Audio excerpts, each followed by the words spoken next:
Tiga fase ini sudah selesai dua, sekarang masuk yang ketiga. Maka yang ketiga ini, fa idza jaa wa'dul akhirati, maka jika datang janji Allah yang terakhir untuk mereka. Apa fase yang ketiga ini? Ada tiga bagian lagi. Satu, liyasu'u wujuhakum. Yang kedua, waliyadkhulul masjida kama dakhaluhu awwala marrah. Yang ketiga, waliyutabbiru ma'alahu tatbira. Ya. Satu sekarang sedang diperlihatkan, liyasu'u wujuhakum.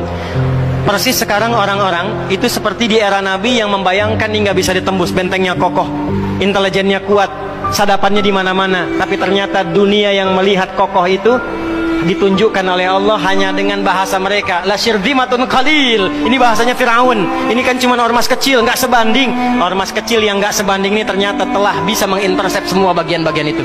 Dia bisa tembus bentengnya, dia masuk ke dalamnya. Liyasu'u wujuhakum. Tujuannya bukan untuk menunjukkan mereka mampu, bukan, untuk menggugah dunia kalian kemana saja. Yang kalian anggap itu hebat, itu mampu, itu dahsyat, ternyata bisa ditembus, dipermalukan di wajah dunia.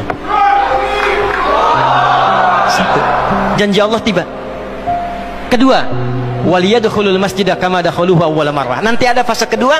Setelah ini terjadi, selesai fase kedua, masuklah ke wilayah Masjidil Aqsa. Kembali lagi milik kita itu.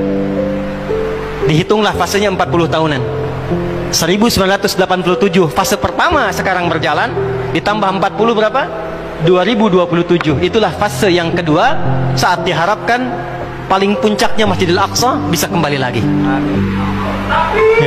Nah, ini bukan main-main, ini bukan main-main. Hitungan fasenya. Antum lihat video viralnya Syekh Ahmad Yasin itu ketika menjelaskan itu. Saya tahu betul itu. Ya. Beliau hitung itu. Ya, 2027 ke 2028 dan puncak akhirnya waliyutabbiru ma'alahu tatbira. Hancur semua, terjadi perang dahsyat. Hitungan saya sih tambah 20 tahun karena fasenya sampai 100 tahun. 40 tambah 40 tambah 20 100. Maka 2037. Silahkan cek orang-orang yang ada menghitung di pertahanan sekarang. Antum tanyakan pada yang di Lemhanas, pada di macam-macam. Bagaimana kekuatan dunia pergeserannya, saya yakin hitungan mereka 2037 terjadi sesuatu yang dahsyat. Gerbangnya sampai 2040, di atas 2040 itulah generasi emas akan muncul. Makanya Indonesia masuk generasi 2045. Itu sudah dihitung 2030 pembukanya. Makanya sekarang punya visi 2030 semua. Saudi visi 2030, Rusia, Cina, Afrika Selatan, Brazil visinya 2030 dengan bikin bridge itu. Semua visinya ke sana. Dan yang paling dahsyat, hitungan itu secara spesifik isyaratnya sudah ada dalam Al-Quran. Dan ini bukan ilmu otak-atik, bukan viral TikTok.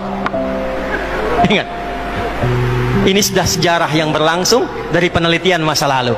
Maka wajar kalau sekarang mereka takut dikepung. Kenapa? Karena ketika Hamas datang dengan pasukannya darat, laut, udara, itu mempraktekkan surat Al-Hasyr yang sudah mereka pelajari bertahun-tahun. Datang lewat darat, lewat laut, lewat udara. Takut mereka semua. Maka dikontaklah kemudian kolega-koleganya. Datanglah kapal induk 2 dari Amerika, satu lagi datang, Inggris datang, kemudian Kanada datang, Jerman siapkan pasukan. Kenapa? Karena trauma dengan pengepungan. Satu. Ya, cuma satu itu saja. Ya, sekarang apa yang harus dilakukan?